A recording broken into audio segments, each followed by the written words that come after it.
Actually बहुत मुश्किल होता है कि जब हमारे सामने सेम एज के और स्टेज पे खड़े होके बोलना और आंखों में आंखें डाल के बातें करना, स्पेशली सबका फोकस बहुत मुश्किल होता है। हर बार मेरे साथ यही होता है। खैर, ये भी एक चैलेंज के रूप में लेते हैं। मैं अपनी तरफ से पूरी कोशिश करूंगी कि आप लोगों को वो आंख जो आंख मेरे अंदर पैदा हो, आपके अंदर वो पैदा कर पाऊं। फ्रेंड्स, मेरे पास कोई भी किताब की बातें या फिर कहीं से कोई सुनी या फिर उनकी किसी का पढ़ा हुआ नहीं है। जो भी मैं आप लोगों के बीच में शेयर करूंगी, मेरा खुद का एक्सपीरियंस है। इतनी उम्र में मैंने जो चीजें जी हैं, वो चीजें हम बोलेंगे आप लोगों के बीच में। 2011 में 11 अप्रैल को मेरा एक्सीडेंट हुआ। कुछ बदमाशों ने चलती ट्रेन से मुझे उठा के बाहर फेंक दिया था और एक्चुअली वो ट्रेन में लूटपाट कर रहे थे, सबकी जितनी ज्वेलरीज थी सबका छीन रहे थे। किसी ने कुछ नहीं बोला, सिर्फ मैंने विरोध किया कि नहीं, मैं नहीं दूंगी, सबकी तरफ से भी, लेकिन किसी ने कुछ नहीं बोला और वो 4-5 थे, उन्होंने उठा के मुझे बाहर फेंक दिया। उसी समय दूसरी ट्रेन आ गई थी और मेरा एक पैर ट्रेन के नीचे गया और दूसरी पैर टकराया कहीं और इस पैर की हड्डियां टूट के जीन्स के बाहर आ गई थी। जब नीचे गिरे तो मुझे खुद भी ये बात पता, दर्द बहुत था, लेकिन ये मुझे खुद पता नहीं चला था कि मेरा पैर कट चुका है। यूं करके ब्रेन कॉन्शियस काम कर रहा था, मैं होश में थी। यूं करके उठने, दोनों हाथों से ऐसे करके उठने की कोशिश किया, लेकिन मैं उठ नहीं पा रही थी। ये कटा हुआ पैर ऐसे पत्थरों में, छोटे छोटे पत्थरों में टकराया तो मुझे लगा कि मैं उठ क्यों नहीं पा रही हूं। जब थाई को उठा के देखा तो मेरा पैर कट चुका था, जीन्स में ऐसे लटक गया था। जूते पहन रखे थे मैंने, ब्लड फोर्सफुली निकल रहा था और इतनी इस पैर की भी हड्डियां निकल चुकी, इतनी गंभीर चोटें थी। बहुत चिल्लाए, करीब 1-1:30 बजे रात की घटना है। बहुत चिल्लाए लेकिन कोई नहीं आया वहां पे बचाने। लोग, ट्रेन आती गई जाती गई, ट्रेन आती जा रही थी, आ रही थी और रेलवे समय सारणी के अनुसार बाद में पता चला कि 49 ट्रेनें अप डाउन हुई थी। लोग टॉयलेट वगैरह करते थे तो सब मेरे ऊपर पड़ता था। मेरा हाथ भी फ्रैक्चर था कि मैं इसे पोंछ पाऊं। पूरी रात हाथों में ऐसे पत्थर लेके पेट के बल ऐसे पूरी रात गुजार दिया। कोई अब बचाएगा, एक बार दिमाग में आके ऐसे रेल के मैं पटरी क्रॉस कर जाऊं, लेकिन फिर दूसरी पल दिमाग में अगर पटरी क्रॉस करते ट्रेन आ जाएगी तो क्या करेंगे। पटरी नहीं क्रॉस की, पूरे टाइम वहीं पड़े रहे, ये उम्मीद के साथ में कोई तो आएगा बचाने। सुबह हुआ, धूप निकलने लगी। अभी मुझे लग रहा था शायद दिखाई देना भी कम हो गया था मुझे, मक्खियां बहुत ज्यादा। फिर एक गांव वाले ने देखा मुझे, फिर ढेर सारे गांव वाले फिर उठा के मुझे ऐसे कुछ एक बोरे टाइप का जिसमें उसमें रख के वो लेके गए एक स्टेशन, छोटा चनेटी स्टेशन, वहां पे रखा। फिर सामान ढोने वाले जिसपे कुली सामान रख के लेके जाता है, उस पे तक मेरा ये जो कटा पैर था उठा के मेरे पैर पे, पेट पे ऐसे ही रख दिया गया था। और फिर बरेली मेन जंक्शन ले जाया गया। वहां रेलवे के डॉक्टर थे, उन्होंने चेक किया तो उन्होंने तुरंत डिस्ट्रिक्ट हॉस्पिटल रिफर कर दिया। डिस्ट्रिक्ट हॉस्पिटल जब गए, सीएमएस, डॉक्टर, फार्मासिस्ट, सारे लोग थे। मुझे ऐसे लेटा दिया गया बेड पे और आपस में बातें कर रहे हैं कि हमारे पास एनेस्थीसिया नहीं है, ब्लड नहीं है, ऑक्सीजन नहीं है, हम कैसे इसका इलाज शुरू करें। इसको पैर में गैंग्रीन हो चुका है, क्या करें अभी। बस सब आंखें मेरी बंद थी लेकिन सुनाई सब कुछ दे रहा था मुझे। उसके बाद कहां से हिम्मत आई, मुझे जीने की बहुत इच्छा थी अंदर से भी वो चीजें कि किसी तरीके से मेरा इलाज हो, मैं बच पाऊं। पैर तो मैंने ट्रैक पे देख लिया था कि कट चुका है, फिर भी उसके बाद मैंने बोला वहां पे हॉस्पिटल के बेड से बोला मैंने कि सर जब मेरा पूरा पैर कटा तब मैंने बर्दाश्त किया, इतनी देर ट्रैक पे पड़े रहे तब बर्दाश्त किया। अभी तो आप मेरे अच्छे के लिए मेरे पैर काटेंगे, अब बिना एनेस्थीसिया के पैर काटो मैं बर्दाश्त करूंगी, क्योंकि वो दर्द मैंने वहां पे बर्दाश्त कर चुके थे हम। और उसके बाद वहां पे इसीलिए मेरी बातें सुन के वहां के फार्मासिस्ट, शायद आप लोगों ने नहीं सुना होगा, किसी हॉस्पिटल से कोई फार्मासिस्ट या डॉक्टर अपना ब्लड दे, उन्होंने, मेरी फैमिली भी नहीं पहुंची थी तब तक, उन्होंने अपना एक एक यूनिट ब्लड दिया, उसके बाद बिना एनेस्थीसिया के मेरा पैर काटा गया, फिर से उसका गैंग्रीन वाला पार्ट फिर से काटा गया। चलता रहा, करीब दो दिन हम बरेली डिस्ट्रिक्ट हॉस्पिटल यूपी में एडमिट रहे, फिर वहां से मुझे केजीएमसी ट्रॉमा सेंटर लखनऊ लाया गया, लखनऊ से फिर दिल्ली में शिफ्ट कराया गया। चीजें जब तक हम लोगों के बीच में, मतलब नॉर्मल फैमिलीज के बीच में थी, तब तक कुछ नहीं थी, लेकिन जैसे ही मीडिया में बात चीजें आई तो हर कोई अपने आप को सेफ करने लगा।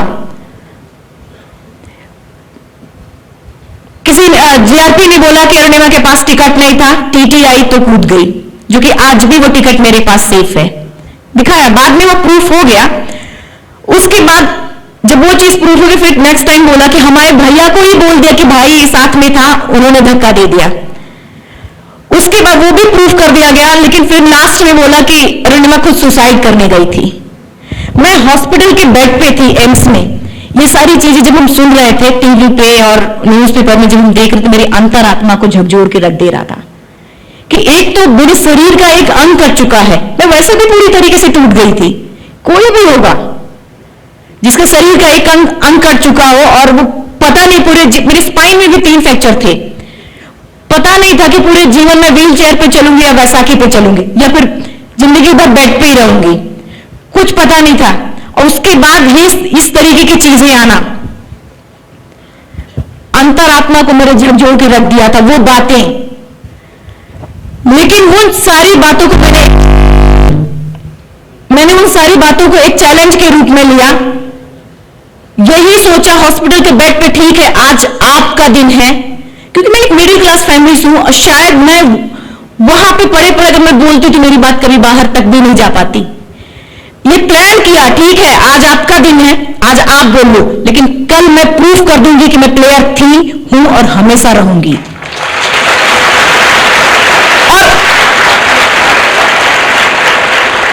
और उसके बाद हॉस्पिटल के बेड पे करीब 4 महीने एम्स में रहे हम। एम्स में ये तय किया, करोड़, वो जो सर्टिफिकेट था मेरे पास उस पे भी क्वेश्चन, वॉलीबॉल नेशनल और फुटबॉल नेशनल प्लेयर भी मैं रह चुकी, उस पे भी मेरे क्वेश्चन मार्क, क्योंकि सारे सर्टिफिकेट खो चुके थे मेरे, उस पे भी क्वेश्चन मार्क बन गया था।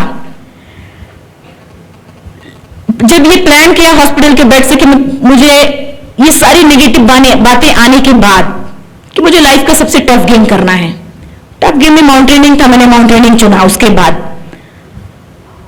और उस समय हर किसी, जब कोई भी किसी से भी मैं ये चीजें कहती कि मुझे माउंटेनिंग करना, तो हर कोई मुझे पागल बोलता था कि क्या अरुणिमा तुम पागल हो गई हो, तुम ऐसा सोचते, तुम एक तो पैर नहीं दूसरे पैर में भी रॉड है और तुम माउंटेनिंग करने की सोच, हो भी नहीं सकता ऐसा। लेकिन शायद उनको ये बात पता ही नहीं थी कि मेरे अंदर की आग मेरे पैर से बढ़कर है। वो अंतरात्मा की जो आग होती है वो कुछ भी, किसी चीज को भी जला के रख देती है। हर कोई मुझे यही बोलता कि तुम पागल हो। कुछ कुछ लोगों ने तो मेरे मुंह पे ऐसे बोला कि एक तो लंगड़ी हो गई हो और दिमाग भी तुम्हारा खत्म हो गया है। सच बताए, उन निगेटिव बातों से मुझे इतनी ताकत मिली है ना। आप लोगों से मैं यही चीज बोलूंगी। देखिए, 2 चीज होता है जीवन में, जो आपके साथ होते, किसी भी लक्ष्य के प्रति अगर आपके साथ होते हैं वो तो आपके साथ होते ही हैं, लेकिन जो कहीं ना कहीं से जो आपके प्रति निगेटिव बोलते हैं या फिर आपके लक्ष्य के प्रति डाउट करते हैं, वो भी आपके साथ है। फर्क इतना आप किस व्यू में लेते हो उसको। अगर आप उसके प्रति निगेटिव ही सोचोगे ये तो मेरे प्रति निगेटिव बोल रहा है, तो निगेटिव में ही जाएगा। लेकिन ये क्यों ना सोचो कि इसने मुझे बोला है, मेरे लक्ष्य के प्रति इसने डाउट किया है, मैं करके दिखाऊंगा इसको। बहुत हिम्मत मिलती है। मैंने यही किया, इतनी ताकत मुझे मिली वहां पे कि ठीक है मैं करके दिखाऊंगी। उसके बाद अभी एवरेस्ट का प्लानिंग बनाने में और करने में बहुत अंतर था। 60 से 70 लाख रुपए लगते हैं एवरेस्ट के लिए, एक आम बच्चा सोच भी नहीं सकता। मैंने खुद एक साथ 60 से 70 लाख रुपए कभी देखे ही नहीं, कभी नहीं देखे, तो मेरे लिए बहुत बड़ी बात थी। लेकिन किसी ने यकीन नहीं किया था, लेकिन भैया ने मेरा यकीन किया कि नहीं, अभी भी है इसके अंदर, अगर थोड़ा सा मोटिवेट किया जाए तो ये कर सकती है। भैया ने स्टार्ट किया मोटिवेट, फिर बार बार मेरे दिमाग में ये आता कहां से हम 60 से 70 लाख रुपए लाए, कहां से लाएंगे। भैया ने बोला कि अगर ठीक है तुम्हारे अंदर वो करने की क्षमता है, तुम कर गुजरने की ताकत रखती हो, तो हम लोग पैसे की वजह से नहीं तुम्हारा रुकेगा ये जो भी लक्ष्य तुमने बनाया है, पैसे की वजह से हम अपना घर बेच के तक चढ़ाएंगे तुमको, चाहे कुछ भी हो। और हॉस्पिटल से डिस्चार्ज हुए, जब लोग ये सोचते हैं कि अपने जीवन की आगे आगे जीवन की नैया कैसे पार होगी, कहीं नौकरी कर ले या फिर अपना जीवन यापन कैसे होगा, मेरे दिमाग में सिर्फ चल रहा था कि मुझे माउंटेनिंग कैसे करनी है, एवरेस्ट कैसे जाना है। डिस्चार्ज होने के बाद सीधा मैम बछेंद्री पाल के पास गए, जिन्होंने 1984 में एवरेस्ट क्लाइम किया था, वो भारत की पहली महिला हैं। उनका भी कांटेक्ट नंबर बहुत मुश्किल से मिला है, बहुत ही मुश्किल से मिला था मुझे। एक जर्नलिस्ट थे, उनके जरिए हमें मिला था। फर्स्ट टाइम जब हमारे पास कोई रिजर्वेशन नहीं था, कुछ भी नहीं था, मेरे राइट लेग में पूरे स्टिचेस लगी थी, डिस्चार्ज होने के बाद पूरे राइट लेग में पूरे स्टिचेस लगी थी। दिल्ली रेलवे स्टेशन गए, मुझे पता भी नहीं था कि ट्रेन में हैंडीकैप कंपार्टमेंट लगता है। हैंडीकैप कंपार्टमेंट में बैठ के पूरी रात सीट में मुंह छुपा के हम रोए थे कि आज ये दिन आ गया कि मुझे हैंडीकैप कंपार्टमेंट में बैठना पड़ रहा है। उसके पहले मुझे पता भी नहीं था, लेकिन फिर भी सुबह जब पहुंचे, मैम को जब फोन किया कि मैम मैं दिल्ली जमशेदपुर रेलवे स्टेशन पे हूं, उनको यकीन नहीं हो, क्योंकि उनके पास बहुत सारे ऐसे फोन आते रहते हैं कि मुझे ये करना वो करना, लेकिन कोई नहीं जाता था, उनको भी यकीन नहीं हुआ। खैर उनसे जब हम मिले तो उनकी आंखों में भी आंसू आ गया कि एक पैर में स्टिचेस लगा है, दूसरे पैर आर्टिफिशियल लिम्ब ठीक से चल भी नहीं पा रही है अभी। भैया को हाथ पकड़ पकड़ के चल रहे थे हम। वो लड़की एवरेस्ट का सपना देख रही है, तो सिंपल सी बात, कोई भी डाउट करेगा। उनकी आंखों में आंसू आया, उन्होंने यही बोला कि अरुणिमा तुमको पता है कि तुम क्या कह रही हो? हमने कहा हाँ मुझे पूरी तरीके से पता है कि मैं क्या बोल रही हूं। और फिर उन्होंने सिर पे ऐसे ही हाथ रखा और बोला कि अरुणिमा तूने ऐसे हालात में एवरेस्ट जैसे दुर्लभ पहाड़ के बारे में सोचा तो तूने अपने अंदर तो एवरेस्ट फतह कर लिया, अब तो सिर्फ लोगों के लिए है। और वाकई में मुझे भी बहुत एनर्जी मिली उनकी इन बातों की। एटलीस्ट भैया के अलावा कोई और किसी और ने भी सपोर्ट किया था तब तक, नहीं तो कोई नहीं। उसके पहले कई कॉर्पोरेट कंपनियों से मैंने स्पॉन्सर के लिए बोला था, हर कोई यही बोलता कि ठीक से चल तो सकती नहीं है और इसके ऊपर पैसे लगाना कितनी बड़ी बात है, कोई नहीं लगाना चाहता है। मैम ने भी ये बात बोला कि तुमको प्रूफ तो करना ही पड़ेगा कि तुम कर सकती हो। लेकिन मुझे एक मौका दीजिए, मैं प्रूफ करूंगी। ट्रेनिंग के दौरान जब ट्रेनिंग में गए उत्तराखंड में, सारे लोग नॉर्मल थे, हर कोई मुझसे किनारे होके आपस में बातें करता कि यार क्या हो गया इसको, इसका दिमाग सही नहीं है, मतलब इस तरीके की बातें, ये कर भी पाएगी कि नहीं, चल भी पाएगी कि नहीं। गलती उनकी भी नहीं थी, उन्होंने कभी देखा ही नहीं था। एक एक कदम चल पाना मेरे लिए बहुत मुश्किल था। स्टार्टिंग दौर में आर्टिफिशियल लिम्ब मेरा नया था। जब हम किसी भी पीक के लिए निकलते थे, मेरा स्टंप जो मेरा कटा हुआ पैर है उसके चारों तरफ से ब्लिस्टर पड़ जाता था। एक दो बार हम खोल खोल के देखते थे रास्ते में चलते चलते, लेकिन दिमाग में ये बात आती थी कि एक ब्लिस्टर की वजह से एवरेस्ट, मैंने सपना बनाया है एवरेस्ट का, और एक ब्लिस्टर की वजह से, एक छोटे से घाव की वजह से मैं रुक जाऊं, कभी नहीं। तब से लेके आज तक मैंने रास्ते में या फिर पूरे दिन जब तक मेरा काम है, सुबह से हो या शाम तक, मैंने अपने पैर को कभी नहीं खोला। ये प्रण किया उसी दिन से कि जब तक मैं पूरी टाइम चलूंगी, अपना काम करूंगी, तब तक मैं पैर कभी नहीं, चाहे वो ब्लिस्टर हो या घाव हो या कुछ भी हो, नहीं खोलूंगी। तब से लेके आज तक मैंने कभी नहीं खोला। ट्रेनिंग में सारे लोग नॉर्मल थे, तो क्या होता था कि किसी भी टॉप के लिए हम निकलते तो वो हमसे पहले पहुंच जाते थे, 1-2 घंटे पहले। कभी कभी हमको बीच से ही वापस कर लिया जाता था कि तुम नहीं जा सकती हो। वहां पे कोई और मोटिवेट करने वाला नहीं होगा ऐसी जगहों पे, या कभी भी आप भी कोई भी लक्ष्य बनाओगे, सही मोटिवेटर, एग्जैक्ट मोटिवेटर तो आप खुद हो। वही मुझे भी उस वहां पे भी यही था। अपने आप ये चीजें आती कि एक दिन ऐसा आएगा, आज हम नहीं पहुंच पा रहे हैं इनके साथ, या फिर इनके बाद या बीच से वापस कर लिया जा रहा था, लेकिन ये अंतरात्मा से आवाज निकली, ठीक है एक दिन ऐसा आएगा कि मैं इनसे आगे जाऊंगी। क्योंकि वो सिर्फ 10 दिन के लिए ट्रेनिंग के लिए आते थे, मैं लगातार उसी तरीके से करती रहती थी, लगातार। बहुत पहले मैंने सुना था वो पत्थर पर रस्सी रगड़ने से पत्थर पे निशान पड़ जाता था, तब मुझे वो किताबी बातें लगती थी, लेकिन वाकई में वो चीजें होती हैं। लगातार हम करते रहे। बाद में कुछ महीनों बाद ये हुआ कि बेस कैंप से हम साथ में निकलते थे और हम पहले पहुंचने लगे। जब वो ट्रेनिंग्स आके हमसे ये पूछते कि मैडम आप खाते क्या हो, तो वो चीजें मुझे भी यकीन हुआ कि हाँ अभी मैं थोड़ा फिट हूं, कर सकती हूं। धीरे धीरे पहले 5 किलो का वेट, 10 किलो वेट, फिर 35 किलो का पूरा वेट उठा के स्टीप जाना, पूरा सब कुछ होने लगा। लास्ट ईयर जो लोग एवरेस्ट से क्लाइंब करके आए थे, सब हर कोई मुझे यही बोलता कि अरुणिमा हम लोग सरवाइव इतना मुश्किल से कर पाते हैं, तुम कैसे सरवाइव करोगी। तो मुझे भी कहीं ना कहीं से डर तो लगता ही था, लेकिन फिर भी एक मेरा मेन लक्ष्य था सबमिट, मेरा एवरेस्ट को सबमिट करना, उस पर क्लाइंब करना, वो ये चीजें थी मेरे अंदर। और उन सबकी बातों से कहीं ज्यादा वो मेरे पे हावी था। आपका जो लक्ष्य होता है, जो अगर आप पे पूरे आपके रग रग में है, अगर सोते उठते बैठे आपका जुनून बन जाना चाहिए, आपका पैशन बन जाना चाहिए। वो हर समय आप अभी भी यहां पे भी हो, लेकिन आपका जो जुनून है कहीं ना कहीं से आपके दिमाग में वो चीजें होनी चाहिए।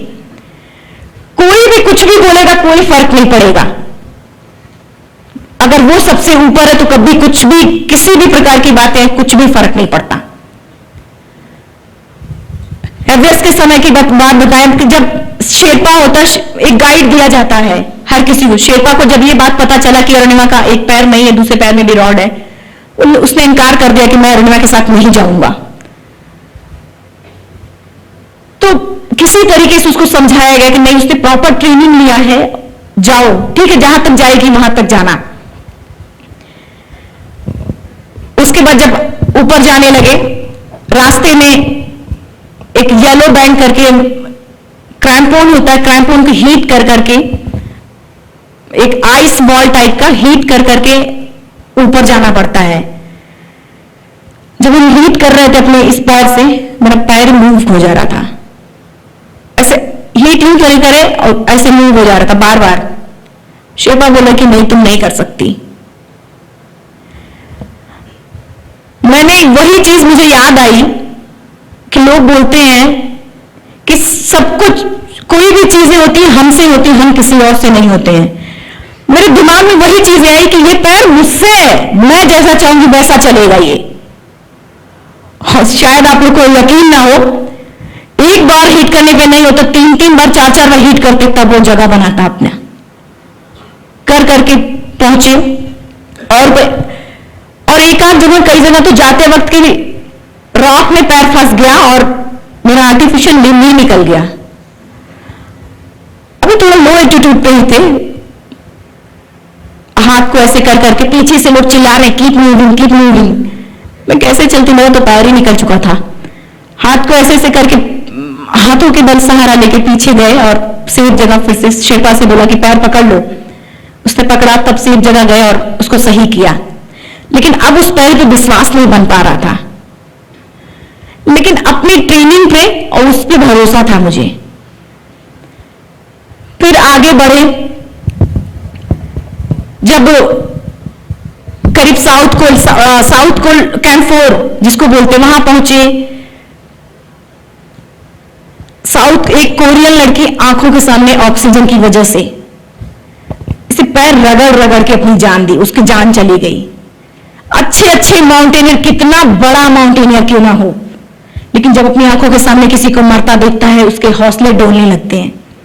वाकई में मेरे आज भी वो चीजें अगर हम सोचते हैं तो मुझे हिला के रख देती हैं। मेरे लिए वो सारी चीजें एकदम नई थी। फिर भी हिम्मत किया, फिर आगे गए। फिर एक बांग्लादेशी सबमिट करके वो वापस आ रहे थे। रोप में जो एक रोप होती है, ऐसे रोप में एंकर है वो, और ऐसे उलट चुके हैं, स्नोफॉल हो रहा है और बॉडी हाथ सिर्फ करके आवाज आ रही, हाथ सिर्फ हिल रहा था और उनका भी ऑक्सीजन खत्म हो गया था। ना हम इधर से जा सकते ना इधर जा सकते।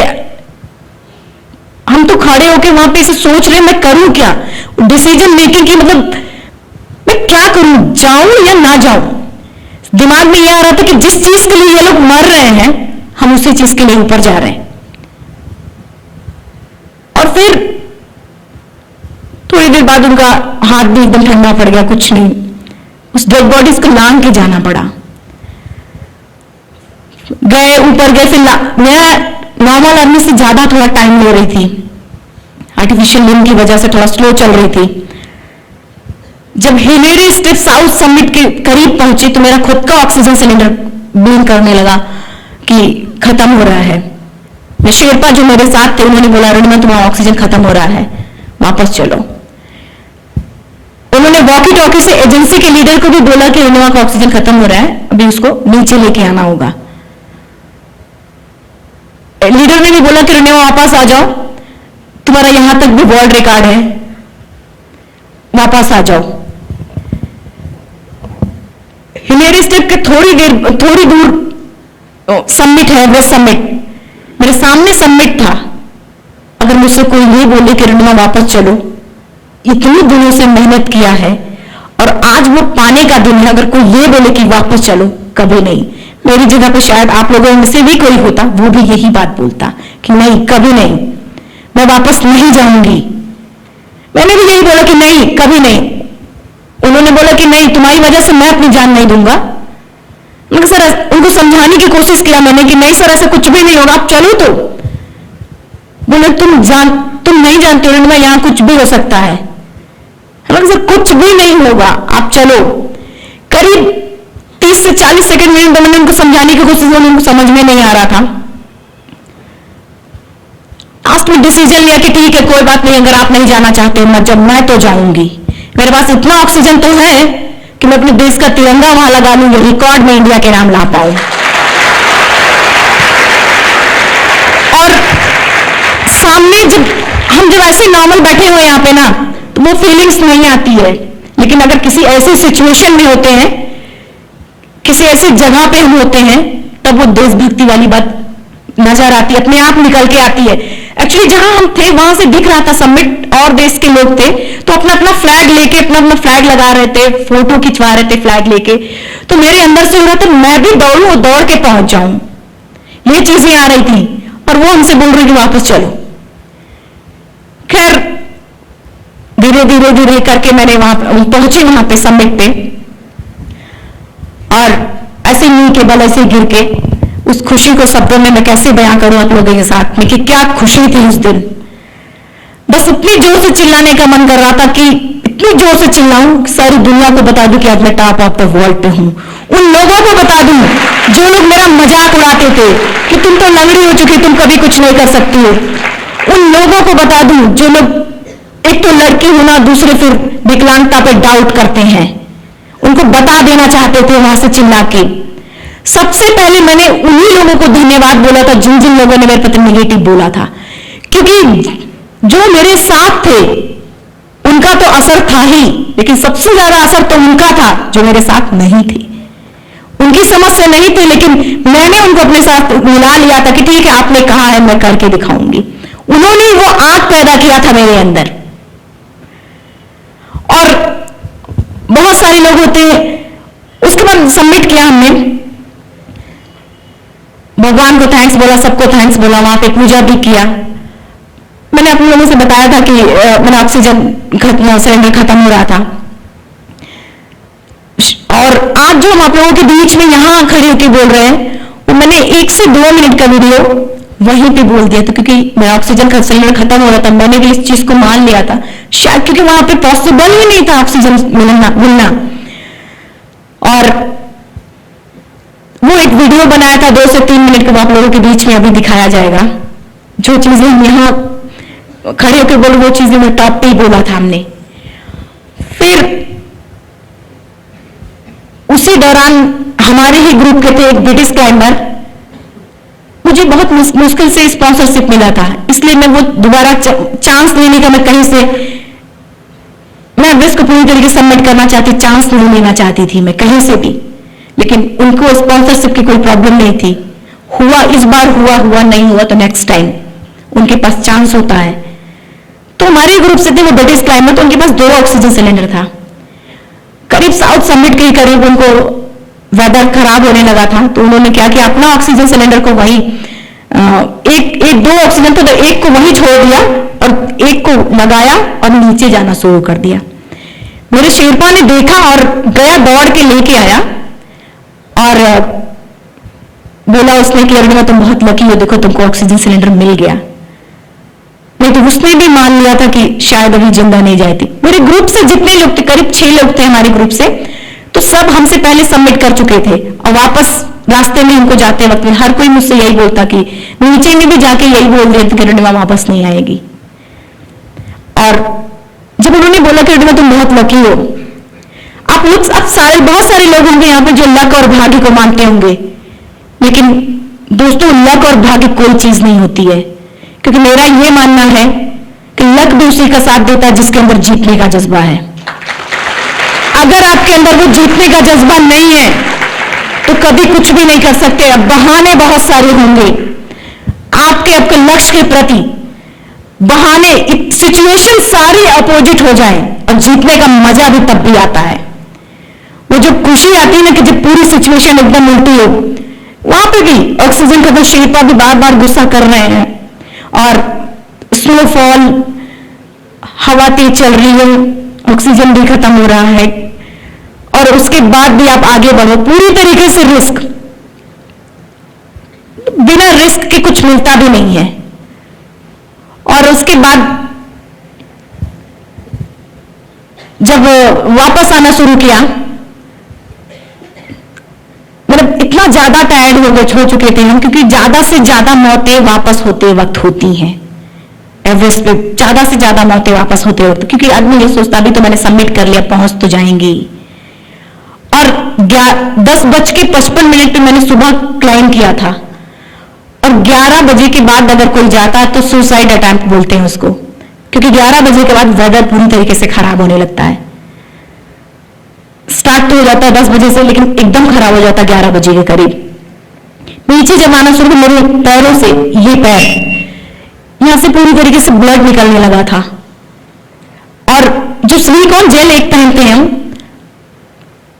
वो, मैं कैसे बताऊं कि एक सिलिकॉन जेल होता है, हम ऐसे पहनते हैं और वो पूरी तरीके से ऐसे हम चल रहे थे तो ऐसे ब्लड ऊपर जा रहा था और स्किन को पकड़ के रखता है वो जो जेल हम पहनते हैं, उस स्किन को छोड़ दे रहा था। वहां पे पूरा का पूरा सिलिकॉन जेल ऐसे यहां तक खिसक के आ गया। अब मैं क्या, -60 डिग्री टेम्परेचर है वहां पे, हवा इतनी तेज चल रही है, -0 पे आप सारे लोग जानते हैं -60 डिग्री टेम्परेचर। ये सब यहां से, मैंने ग्लव्स पूरे पहन रखे थे लेकिन यहां सब से ब्लड निकल रहा था। ये सब ऐसे नेल्स, ये सब ऐसे छोड़ दे रहे थे, अपने आप ऐसे फट जाता है, ऐसे ये सब छोड़ दे रहा था, ब्लड निकले जा रहा था पूरा, ये एकदम ब्लू पड़ चुका था, ऐसे मोड़ रहे तो मोड़ भी नहीं रहा था। नीचे आ रहे हैं, अब अगर मैं स्टेप लूं अगर ऐसे करके तो मेरा आर्टिफिशियल लिम्ब गिर जाएगा, और ना स्टेप लूं तो मैं चलूं कैसे। ऑक्सीजन बहुत मुश्किल से मिला था। क्या करती मैं, 2 चीजें थी मेरे पास वहां, या तो ये मान लेते कि मैं अब कुछ नहीं हो सकता, हार मान जाते कि नहीं अब तो ऊपर वाला, अब तो मुझे मरना ही है, अभी थोड़ी देर बाद मेरी मौत आ जाएगी, खत्म हो जाएंगे। या तो एक चीज था कि किसी भी तरीके से चलो। मेरे आंखों से आंसू निकलने लगा कि मन में, ये दिमाग में ऐसे आया, ऊपर वाले से बातें कर रहे हैं कि क्या भगवान, एक बार पैर काटे हो, लंगड़ा बना दिए हो, अब लूला भी बनाओगे। और उसके बाद उनसे ये बोला, दूसरे पर फिर आंसू पोंछा और यही कहा ठीक है आपके पास जितनी ताकत आप लगाओ, मेरे पास जितनी ताकत अब मैं भी लगाऊंगी, लेकिन जिंदा जाऊंगी। आप वो चीजें ना, ये जो भी चीजें सच बता रहे हैं, आप एक बार चैलेंज लेके देखना, वो एनर्जी मिलती है ना कि बस पूछो मत। वो सारी चीजें, इसीलिए वो चीजें शेयर कर रहे हैं आप लोगों के बीच में। जिया है मैंने एक एक पल उन चीजों को। उसके बाद जब ये चीजें बोल के एक हाथ से ऐसे रोप को पकड़ा और दूसरे एक हाथ से ऐसे पैर को, जो मेरा आर्टिफिशियल पैर था, ऐसे करके पकड़ के घसीट घसीट के चलना शुरू किया। ना चलते तो मर जाते, चलना शुरू किया, आज आप लोगों के बीच में हूं। उसके बाद एक रॉकी एरिया था, नीचे आए, रॉकी एरिया था, होल था, उसमें घुसे, पैर को खोला, रुमाल से पूरा ब्लड को सुखाया और फिर पहना, तब चलना शुरू किया। तब शेरपा ने जब वो देखा कि पूरा ब्लड सिलिकॉन जेल में से भर गया था, तो जब देखा कि रंगू तुम चल क्यों नहीं पा रही थी, अब मुझे समझ में आया, अभी कुछ भी होगा साथ में चलूंगा, चाहे मरेंगे तो दोनों मरेंगे। शेरपा ने भी ये बात बोली थी वहां पे वो। और उसके बाद जब नीचे आए तो साउथ कोल, जो कैंप 4 है, South Col to summit, summit to South Col, total 28 घंटे मुझे लगे थे लगातार चलने में। और एक चीज हम और बताएंगे आपको, जब हम काठमांडू से निकल रहे तो मैम छिंदलीपाल भी हमको छोड़ने गई थी। मैम ने ये कहा कि अरुणिमा कोई प्रेशर नहीं है तुम पे, तुम आराम से जितना भी कर सकना करना, नहीं होगा तो छोड़ देना। किसी का कोई प्रेशर नहीं था मुझ पे कि नहीं बस करना ही है। और लेकिन मैम ने लास्ट में एक बात बोल दी थी कि अरुणिमा ये सिर्फ अब तुम्हारा सपना नहीं रह गया है, अब ये पूरे टाटा स्टील का सपना है, मेरा सपना है, पूरे देश का सपना है। उनकी वो बातें मुझे लास्ट तक याद रही। और रास्ते में से चलते वक्त कुछ हमारे इंडियन आर्मी के भी थे, तो पीछे वो लोग भी आ रहे थे। शेरपा ने मुझे बार बार बोलते कि मैं नाम लेके मेरा कि जल्दी चलो जल्दी चलो। तो किसी ने पीछे से सुना कि ये अरुणिमा जा रही है, उन्होंने कहा कि हाँ अरुणिमा है। तो उन्होंने कहा अरुणिमा से पूरा देश मोटिवेट हो रहा है। और जब उन्होंने देश की बात कही, सच बताएं मुझे लगा कि अब तो कुछ भी हो जाए सबमिट करना ही करना है, मुझे ये रिकॉर्ड इंडिया के नाम लाना ही लाना है, अब चाहे मैं मरूं या जीऊं। वो मोटिवेशन का मतलब जो अंदर से आता ना, वो अलग ही होता है। और ये सब बातें सिर्फ हम आज इसलिए आप लोगों के बीच में शेयर किया, मैंने सिर्फ इसलिए शेयर किया कि हर किसी में टैलेंट होता है, हर किसी के अंदर विल पावर होता है, कोई अलग से ऊपर वाले ने मुझे नहीं बनाया है। ये किरण बैठी हुई है, मनीष बैठा हुआ है, बिल्लू का भी पैर कटा, और आज ये कमजोरी, बहुत सारे लोग बोलते हैं कि हमारी कमजोरी है, लेकिन सही पूछो ये कमजोरी को ही अपनी ताकत बना ली है हम लोगों ने। और हर किसी को मैं कहता अपनी कमजोरी के, अपनी जो सबसे ज्यादा आपको लगे कि ये मुझे मेरा वीक पॉइंट है, आप उसको अपनी ताकत बना लो कि तो चलेगा कैसे, नहीं मैं चला के रहूंगा। और जब आप उसको अपनी ताकत बना लोगे तब उसी के, आज वाकई में मेरा अगर सही पूछो तो मेरे उस कटे हुए पैर की वजह से ही आज मेरी अपनी पहचान है, मेरी ताकत है। तो अपनी कमजोरी की अपनी ताकत बनाइए उस चीज को, और कभी हार मत मानिए। कभी कितनी भी प्रॉब्लम आ जाए, विषम से विषम परिस्थिति हो आपके सामने, पूरे डट के खड़े रहिए, मुकाबला करिए, जीत आपकी होगी। और आप सबसे यही कहेंगे, देखिए त्रासदी ये नहीं है कि हम अपने लक्ष्य तक नहीं पहुंचते, त्रासदी तो ये है कि हमारे पास कोई लक्ष्य ही नहीं है पहुंचने का। आप अपने जीवन में चाहे पढ़ाई लिखाई, किसी भी गेम में या किसी भी क्षेत्र में आप एक लक्ष्य तय करिए कि ये मेरा टारगेट है, और उस पर पूरी तरीके से फोकस करिए। मतलब इतना फोकस करिए कि ऊपर वाला भी देने पे मजबूर हो जाए। मेरा आप सोचिए, जब मुझे ऑक्सीजन सिलेंडर कैसे मिल गया, एक परी कथा जैसा लगता है ये। मेरा कॉन्सेप्ट एकदम क्लियर हो चुका था कि जब मैं रेलवे ट्रैक पे इतनी देर पड़ी रही, 49 ट्रेनें अप डाउन हो गई थी, तब नहीं मरे, तो अब हम कैसे मर सकते हैं। मेरा कॉन्सेप्ट एकदम क्लियर हो चुका था। तो मेरा जो लक्ष्य, मैं उसको क्यों ना पाऊं। जैसे हमारे नियम होते हैं, उसके भी नियम हैं। उसको इतना मजबूर कर दो अपने लक्ष्य के प्रति कि वो लास्ट में ऐसे बोले, जैसे मेरे प्रति शायद बोला होगा उन्होंने ऐसे ही, कि ले ऑक्सीजन सिलेंडर ले, यहां से जिंदा जाए यहां से। ये करना चाहिए, कोई भी नहीं रोक सकता। हम आपको, ऊपर वाला भी यही कहता है भाई, खुद की ऊपर वाला भी उसी की मदद करता है जो खुद की मदद करता है। मैं अगर वहां हार मान के बैठ गई होती नहीं, तो शायद मैं कभी नहीं जा पाती, कभी जिंदा रह नहीं पाती। वहां पे कई कई लोग होते कि आते वक्त थोड़ा सा रिस्क ले ले, ऐसे ही हल्का सा बैठे, इतना बॉडी इतनी तरीके से थक चुकी होती है कि 3 सेकंड के अंदर बेहोश, 3 मिनट के अंदर फिनिश हो जाता आदमी। वाटर बोतल खोला, एक हाथ में ढक्कन है और एक हाथ में पूरा पूरा वाटर बोतल है, और हेडलाइट पूरी थी, और ऐसे बैठा रह गया। हम हमारे शेरपा सबसे लास्ट में थे, तो कोशिश किया भाई उनको भी ऐसे हिला के कि चलिए नीचे चलते हैं। हिलाया, नीचे ऐसे गिर गया, वो मर चुका था। वो बैठना भी, अगर खड़े हो गए कि ऐसे सिर्फ खड़े, जो बॉडी मूव नहीं करी तो बॉडी जमना शुरू हो जाती है। पूरे टाइम मूव करना है, पूरे टाइम। अगर ऐसे जैसे चलते चलते वक्त ऐसे थोड़ा सा थूकने का अगर मन कर रहा है, तो जैसे हम थूकते हैं तो यहां ही बर्फ जम जाता है, जब नीचे गिरता है तो कुट की आवाज आती है, मतलब वो बर्फ बन जाता है तुरंत का तुरंत, फ्रीज हो जाता है तुरंत। तो देखिए एक चीज है और, सपने आप सबके सपने होंगे, सबने बनाए होंगे कि मुझे ये करना है, हर किसी ने बनाए होंगे। लेकिन 2 प्रकार के सपने होते हैं, एक जो हम सोती आंखों से देखते हैं वो, एक जो जागती आंखों से देखते हैं वो। सोती आंखों के सपने कभी पूरे नहीं होते। जागती आंखों के सपने जब हमको ना सोने दें, एकदम पागल बना दे हमको, लोग आपको पागल बोलते हैं उस सपने के प्रति, तब आप समझना कि आप सही दिशा में जा रहे हो।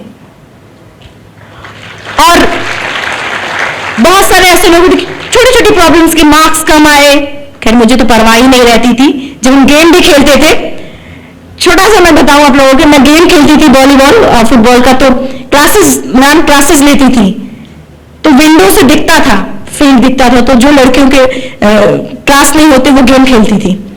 मेरा दिमाग तो किताब में भी वॉलीबॉल फुटबॉल नजर आता था, तो मैं खड़ी होके मेरा पूरे टाइम ध्यान इधर रहता। अगर कोई लड़की गलत पोजीशन से खेल रही थी, मैं एक आध बार तो ऐसा हुआ कि मैं रूम से चिल्ला दिया कि अरे इधर से नहीं, इधर से खेल, इधर से। अब आप समझ सकते कि मैम ने क्या किया होगा मेरे साथ, टेबल पे खड़ा कर दिया और बस पूरे टाइम खड़ी रहे, और यही बोलती थी जा जा तेरा मन यहां नहीं लग रहा, तू गेम खेल।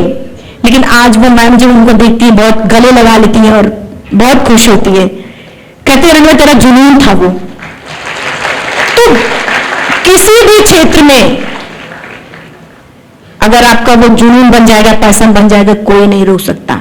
अपने लक्ष्य को बनाओ, और वो लक्ष्य कहीं से ढूंढना नहीं कि मैं ये भी कर लूं वो भी कर लूं, ये मत करना। आप सिर्फ एक बार में एक कि मुझे ये करना है, ये कर, बस करना ही है। और कोई क्या बोलता है, क्योंकि जब लीक से हटके कोई भी टारगेट आप तय करोगे ना, लीक से हटकर, हर कोई आप पे डाउट करेगा। लेकिन जब आप उसको करके दिखा दोगे, पूरी दुनिया आपके साथ हो जाएगी। तो बस, और सभी लोग यहाँ पे महाराज जी बहुत बहुत हम आपका धन्यवाद देंगे, क्योंकि यहाँ पे सभी एक से बढ़कर एक हैं। और मेरा एक्सपीरियंस जो भी था मैंने आप लोगों के बीच में शेयर किया। मैं ये खुद मानती हूँ इस चीज को, मेरा एक कि सही मायने में मेरा सबमिट तभी होगा कि जब मैं अपने जैसे बच्चों को, मैं भी एक मिडिल क्लास अपने जैसे बच्चों को और फिजिकल चैलेंज बच्चों के लिए, गरीब बच्चों के लिए कुछ कर पाऊं, तब सही मायने में एक सबमिट होगा एवरेस्ट। अभी तो किसी के लिए, इसीलिए मैंने ऐसे बच्चों के लिए एक इंटरनेशनल स्पोर्ट्स एकेडमी का, महाराज जी ने बताया भी था, अभी इंटरनेशनल स्पोर्ट्स एकेडमी बनाने का प्लान किया है। 16 करोड़ 68 लाख का प्रोजेक्ट है वो। सही पूछो तो मेरे पास 16 रुपए भी नहीं है जेब में, लेकिन सोच बड़ी है, सोच बड़ी है। जमीन उसका ले लिया हमने, पूरी लैंड उसकी ले ली है, अभी उसका कंस्ट्रक्शन का काम बाकी है। उम्मीद है वो भी हो जाएगा, सबके आशीर्वाद से, आप सबके साथ से। ओके महाराज जी, और आप सबको जो भी गलतियां हुई होंगी, क्योंकि बहुत प्रोफेशनल वक्ता नहीं हूं मैं, और गलती हुई होगी तो मुझे माफ करिएगा आप सभी, और महाराज जी आप लोग भी। और बहुत बहुत धन्यवाद महाराज जी, हम आपको कहेंगे कि आज आपने आप लोगों के बीच में मुझे बुलाया और अपना एक्सपीरियंस शेयर करने का मौका मिला। बहुत बहुत धन्यवाद। Thank you. Thank you.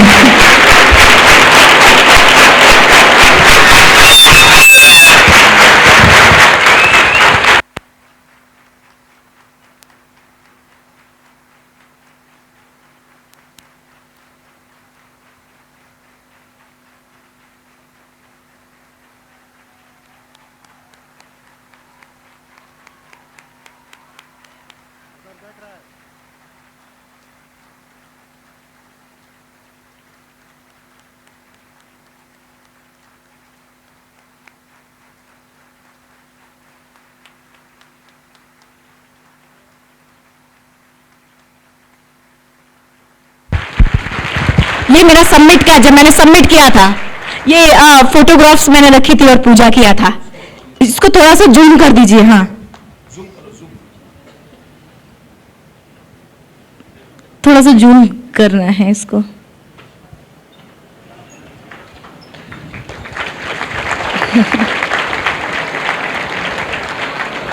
ये स्वामी विवेकानंद जी ठाकुर माँ और भगवान परमहंस जी की फोटोग्राफ्स भी महाराज जी ने, एक्चुअली वो तो हम भूल ही गए थे, महाराज जी पूरी तरीके से बताएंगे उसको। ये सबमिट किया था हमने तब उसका है। ये त्रिशूल जो आप लोग देख रहे हैं, ये जब मैंने ये प्लान किया था तभी ये त्रिशूल खरीदा था, तब से लेके एवरेस्ट सबमिट तक की मैं जाऊंगी तब ये त्रिशूल रखूंगी। और फिर वो पूरा वो बर्फ का एरिया थोड़ा काट के आइस एक्स से फिर वहां पे रख के फिर मैंने पूजा किया था वहां पे।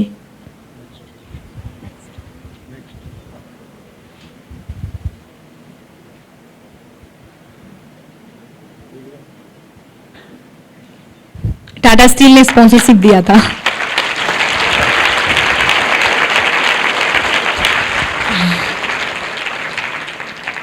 ये पीछे जो लड़का बैठा हुआ है, ये हरियाणा का एक रामलाल करके एक लड़का था। आइलैंड एवरेस्ट जाने से पहले हमने आइलैंड पीक को क्लाइम करने की सोची थी प्रॉपर एक्लिमेटाइजेशन के लिए। क्या होता है, बीच में चलते चलते उसको वॉमिटिंग वगैरह आने लगी, और मैं जैसे ही आइस वाले एरिया पे पहुंची तो मेरा पैर एकदम चल ही नहीं रहा था, ऐसे स्लिप कर जा रहा था, हो ही नहीं रहा था आर्टिफिशियल लिम्ब से। फाइनली धीरे धीरे वो कछुए के चाल में चलते गए। वो बैठा हुआ था, उसको वॉमिटिंग होने लगी थी, तो हमने उससे बोला कि रामलाल क्या हुआ, क्यों नहीं चल रहे, चलो। मैं धीरे धीरे चलती गई और वो पूरा आइलैंड पीक सबमिट किया, सिर्फ मेरे पीछे पीछे चलते चलते पूरे टाइम। आज भी वो बोलता कि मुझे ये सोचता था कि तेरे पैर नहीं है, तू कर सकती तो मैं क्यों नहीं कर सकता।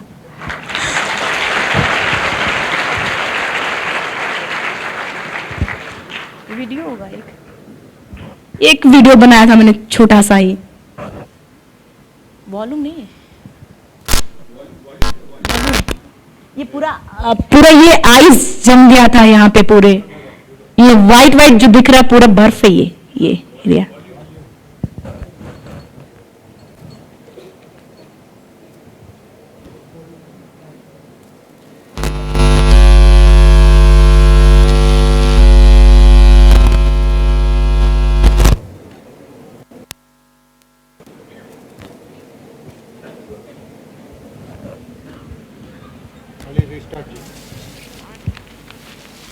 Wait. Pause.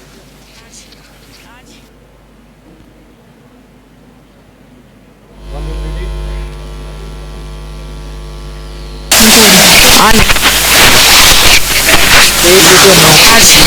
आज मेरी लाइफ का सबसे बड़ा सपना पूरा हुआ और मैं टॉप ऑफ द वर्ल्ड पे हूँ और बहुत खुश हूँ और सबको अपनी मोटिवेशन देना चाहती हूँ कि हर आदमी अगर अपने लक्ष्य को बनाए तो वो कभी नहीं हार माने और वो अपने टॉप को अपने लक्ष्य को जरूर पाएगा। इसलिए जैसे मैं ऐसे हालात में होने के बाद भी मैं आज यहाँ हूँ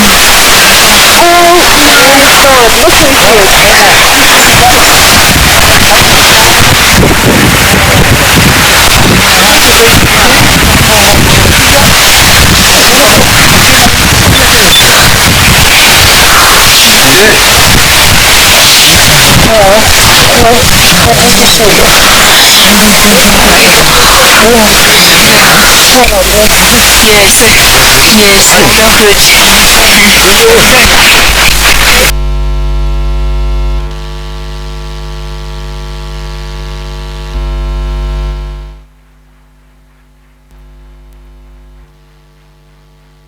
So final concluding remarks, how Arunima Sinha came to our contact and how she is leading this excellent, inspiring life. 2-3 minutes, few minutes of presentation, then there are one or two quick announcements before Manish Pandey and Kiran ji and Nadimuddin also will share their adventures. Such a heroic day, is it not? Where are you all? Sky is the limit. Nikhilesh Faraj.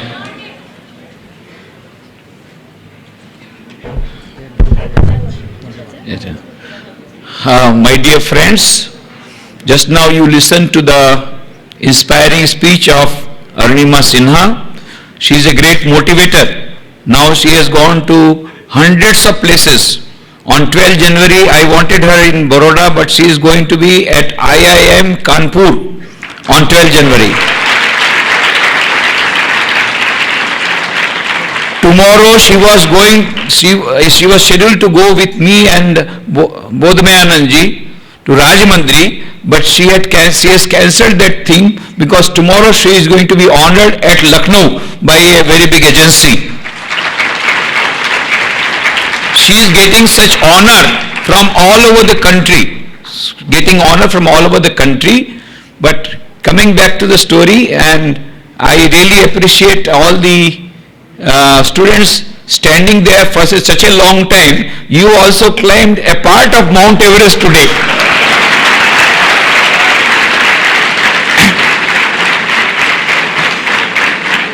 All those standing behind, standing here,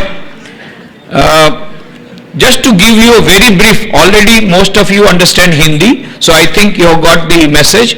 Just to give the gist, on 11th April 2011, Arunima Sinha, a national player of both volleyball and football, was travelling by Padmavati Express. It was night around 12 o'clock. 4 thieves, robbers, they entered the compartment. It was a general compartment, the last compartment of the train, and they started snatching the things. All the passengers gave away the things. But Arunima is Arunima. She started quarreling with 4 gangsters. Can you understand? She is already heroine before coming in contact with Ramakrishna Mission. And right from her childhood she is like that. She told me afterwards that she will never leave anybody. So those 4 people, they started snatching the golden chain she was wearing. She said, nothing doing, I am not going to give the golden chain. Now these 4 robbers thought that seeing her courage, if all the other people, passenger also get courage, then they will be all thrown out. So before that happens, they took her and threw her out of the running train. It was a fast running train, and there was another track by which from the opposite direction a fast train was coming. Her head collided with that, her one leg got cut, and she was bounced back, and she was lying unconscious between the 2 tracks, 2 parallel tracks. In between she is there, but she is there so near the track that even those people who are these toilet pipes, all those outings are coming on her head, and she did not have even the strength to wipe out that face, and she was crying all whole night. Nobody came to her rescue. Morning, she was taken in a gunny bag to a nearby hospital. From there to the Bareilly Civil Hospital, and there Bareilly Civil Hospital, there they were thinking, because we do not have anesthesia, we do not have proper equipment, and already gangrene is there in the left leg, and if we do not cut it that leg completely from the ankle, then she cannot survive.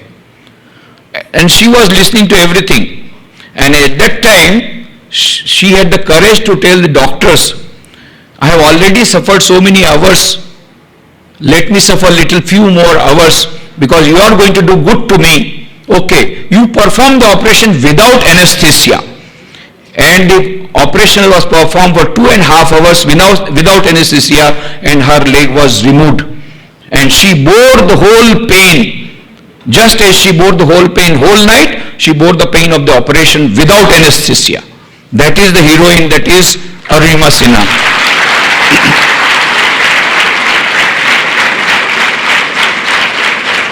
And then you just now heard all sorts of allegations. The police refused to take any complaint because that will be a disgrace on them.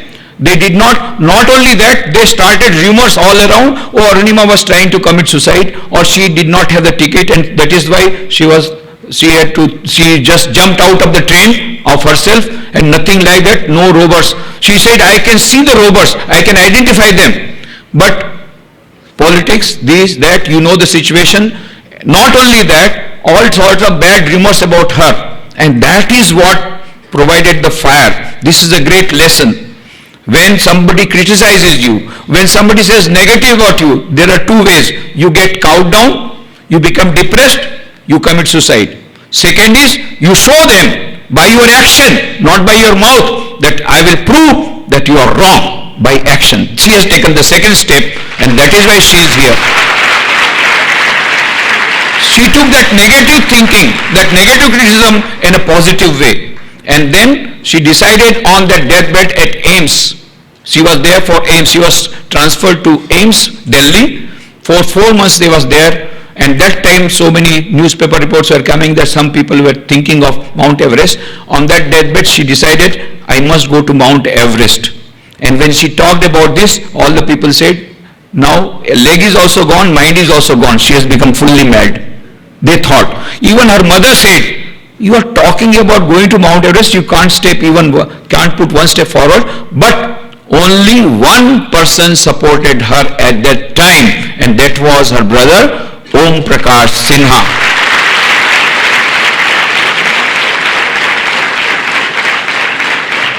Not only that, he gave her mental support, not only that he gave her moral support, but he took premature retirement from the army. He was employed. He took premature retirement to be there with her 24 hours, 365 days. He is there with her from 2011. Even now today he is there with her. Wherever she goes, he is there with her. So 2011 she took the decision. Now one thing is that, what is the lesson we learn? That we should not accept defeat.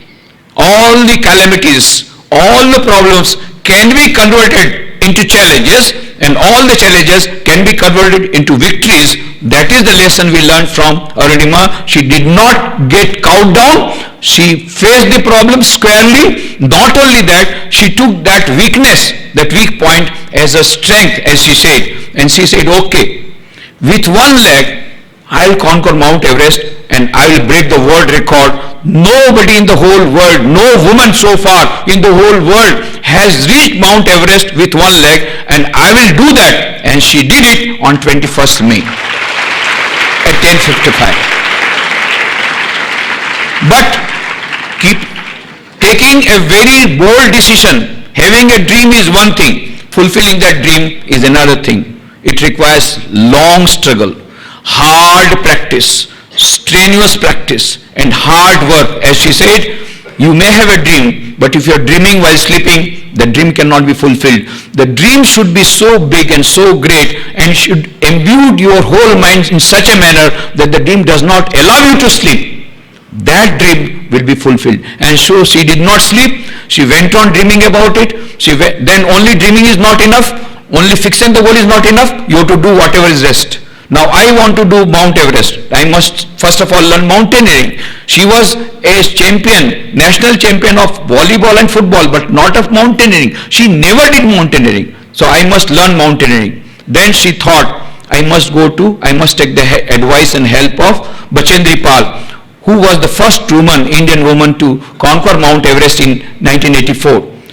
She somehow got the telephone and got contacted Bachendri Pal. That time, Bachendri Pal was the director, she is still the director of the Tata Foundation. So she wanted to take her help and she did not give any importance. But just imagine, from the AIIMS hospital, Arunima did not go to her house in Lucknow. From there she went to Delhi station and took the train. There was no reservation, so she had to enter the compartment reserved for the handicapped people. And for the first time she entered, she did not know about that there could be a compartment, and she whole night she wept that today situation has come that I have to go in a compartment meant for handicapped people. But still she went. Next day she was in Jamshedpur, and Bachendri Pal was very, very surprised that yesterday she was in hospital and today she is in Jamshedpur, and one leg already gone, another leg also so many injuries, and the backbone so many injuries, and still there. Then she gave a very, very good compliments. Arunima, Bachendri Pal said, Arunima, at this juncture, when any other girl would have thought of committing suicide, any other girl was just weeping, at that time you are not thinking of going one step forward, you are thinking and imagining yourself to conquer Mount Everest in such a situation. Already you have conquered Mount Everest mentally. Now it's a question of physically going there. And then nobody would come forward to sponsor, but Tata Foundation came forward to sponsor her, and she was transferred to Dehradun for training. She went on getting training, and by the year 2013, this year, that is by the 22nd January, she has already conquered 20,000 feet. Mount Everest is 29,029 feet, but she has already gone up to 20,000 feet. On 22nd January, Arunima Sinha was in Vadodara, and some of her devotees told me that Arunima Sinha has come here to Vadodara for making a campaign for mountaineering, motivating other people to join mountaineering course. Why don't you come and be the chief guest and preside over the function? I said, I am very busy because I have not heard about Arunima Sinha. We don't have a TV also in ashrama, so maybe that in channel somebody, her name would have come. I don't know about her. So I said, I am extremely busy, but what you could do, you could tell her that here in this very place, Swami Vivekananda stayed as the guest of the then Diwan Manibhai Jashbai in 1892 before going to America. So it's one of the important 11 memorials of the whole world, 3 in America, 8 in India. So if she can come, let her meditate in the room in which Swamiji stayed, and we will be very happy to meet her and to honor her. So that message was given to her, and she came. On 23rd January, Subhash Chandra Bose's birthday, she came to our ashrama, she meditated in the room in which Swamiji stayed, and then she came to me, she said she got energized, and I was very happy. Then she told me about her dream. My God, she is thinking of going to Mount Everest, so difficult. But I saw her enthusiasm, so much enthusiasm, I cannot discourage her also. At the same time, I am feeling very bad that such a nice girl may not come back. Anyway, then I gave her a photograph of Sri Ramakrishna, Sharda Devi and Swami Vivekananda, and till that time she has never heard the name of Ramakrishna Sharda Devi. Though she belongs to Lucknow, she has never visited at that time. She did not visit, had not visited or had not known about Ramakrishna Mission Lucknow. Maybe she might have heard, but she has not visited. She doesn't know about Ramakrishna Sharda Devi. She has heard the name of Swami Vivekananda, but she did not read any book of Swami Vivekananda. Whatever she was doing was unconsciously following the message of Swami Vivekananda without reading the book of Swami Vivekananda. Then I gave her a book of Swami Vivekananda. I told her, keep this book always with you. powerful thoughts of power. Always it will give you power. Whenever you feel depressed, just have a look at this book. Read one sentence, injection of power will come to you. And second thing I told, keep this photograph. Whenever you feel you are in danger, whenever you feel you are out of sort, just have a look at this photograph.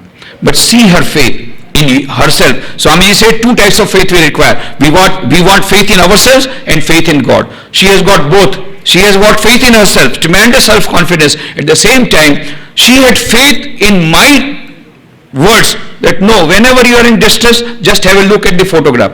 And she exactly did the same thing. She used to call me now and then. She said, I am reading the books of Swamiji. I am getting very much energized. Then she told me one day that Swamiji, my leg has gone worn out. This artificial leg, I want to have a new leg, but the Tata Foundation is not ready to sponsor another leg and I am in difficulty. We are thinking of selling our house. I said, nothing doing. Arunima, I tell you, I told over phone, if at all you cannot go to Mount Everest, I will see to it that it is not for financial reason. I am a professional beggar. I will beg money for you, borrow for you, not steal. And immediately I contacted a few persons. Next day I transferred 70,000 rupees which was necessary immediately for getting a new leg. And after getting that new leg, she was full of confidence. Swamiji, I am feeling now confident, very much confident, full of confidence. And then 21st May, when she reached the peak, 10 days before that, I did not have any contact. But because once she left the base camp, there is no mobile. Mobile doesn't work. So I was not knowing. It is Om Prakash ji who telephoned me on 22nd, Arunima, kal pahunch gayi. And I was so happy to listen to that news, that not listen to the news that she has reached Mount Everest, but listen to the news that she is back and she is alive. Because I was very much afraid that she may not come alive. I was having some sort of a hunch, and that's why I had given the photograph. Now look at her. Look at the devotion that she has got. Now and then she will come out, take out that photograph. Sherpa will say, what are you doing here? Because now she cannot keep it back. Sherpa has to keep it back and pull the chain back in the back page. So what are you doing? Now and then again you are taking out. Sherpa was getting agitated, but she said, no, this is giving me power, mental power. So I have to see that photograph. Whenever there is a place where she can stand, she will take out the photograph and have a look at that photograph of Sri Ramakrishna Sarada Swami Vivekananda. Only 1,000 feet she was told, you have to come back or die, because oxygen is not there and you cannot reach there. And if you reach there, you cannot come back.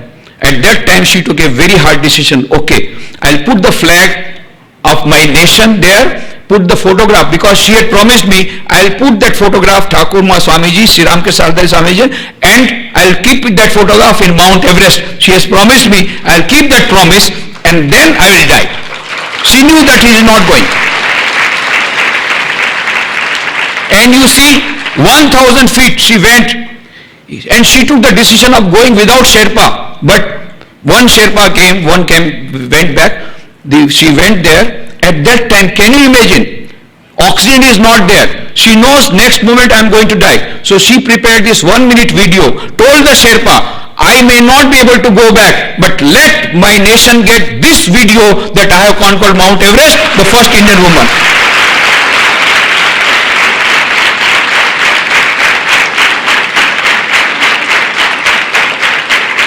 At that time, she put the flag, Indian flag, she took the video, and what did she do, you know? At that time when she is dying, there is no oxygen in the oxygen cylinder. She is digging the earth, that snow, made some place, and put the photograph of Ramakrishna Sarada Swami Vivekananda and worship that photograph at that moment when she is dying. Look at that devotion. And after worshipping that photograph, she said, I want to live. And it's a great miracle, whatever you say. Immediately the Sherpa found out one oxygen cylinder left by another Englishman. He had 2 oxygen cylinders, he could not carry 2, so he put 1, and that oxygen cylinder came to her. That is how she is here with that oxygen cylinder. I personally feel It is Sri Ramakrishna, Sharda Devi, Swami Vivekananda. She had that courage and she had that devotion to worship Sri Ramakrishna, Sharda Devi, Swami Vivekananda on the Mount Everest without when she is dying, and so they also took grace on her, and they told, okay, you have got so much devotion, I give you oxygen cylinder, go back, and now go to all our Ramakrishna ashram, tell them the effect of the devotion of Sri Ramakrishna, Sardari Swami Vivekananda, the effect of reading the books of Swami Vivekananda, and the effect of having self-confidence. Where there is a will, there is a way. Here is the living representation of Swami Vivekananda's message, and this is in Arunima Sinha. So she is now a role model. I told her at that time, she did not believe. I said, Arunima, once you come back, you will become a role model, you will become a celebrity. Now we have to provide security for her because all of you will be going for the autograph. I know, I am not going to allow it. I have told her, you follow the same procedure that Dr. Kalam follows. You have to write an email, Arunima ji, I have already started reading the books of Swami Vivekananda. As soon as she receives the email, she will send her autograph. भेजोगी तो जो हाथ ऊंचा करो. She will send an autograph to you by email once you write that you have started reading the books of Swami Vivekananda. That's all. So you will all get autograph, not physically, but by email, because it's not possible to give autograph to so many, and she has to just now fly after some time, and she has to go back to Lucknow. So don't torture her by asking for autograph now, but you can send, and you can get all the details on arunimasina.com, www.arunimasina.com, and you send an email. There also you get the email ID, arunima19june@gmail.com. arunima19june@gmail.com. Write an email and she will send her autograph to you. But more than getting the autograph, it is the inspiration that we derive. Here is a living example. I am not talking from a Hollywood film or a Bollywood film, but of course Hollywood is preparing a film on her, and Penju is going to bring out a book on her.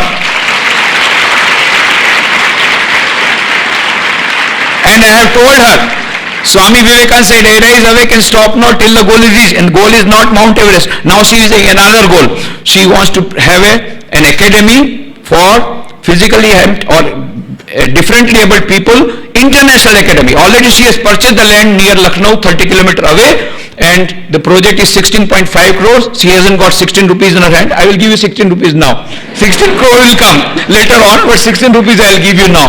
So we will start.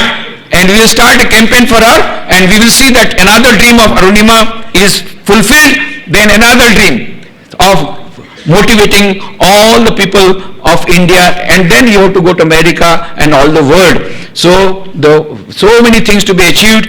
I pray to Sri Ramakrishna, Sharda Devi, Swami Vivekananda to bless her and to shower their blessings on her, and that is the maximum that I can do or the least I can do. Thank you very much.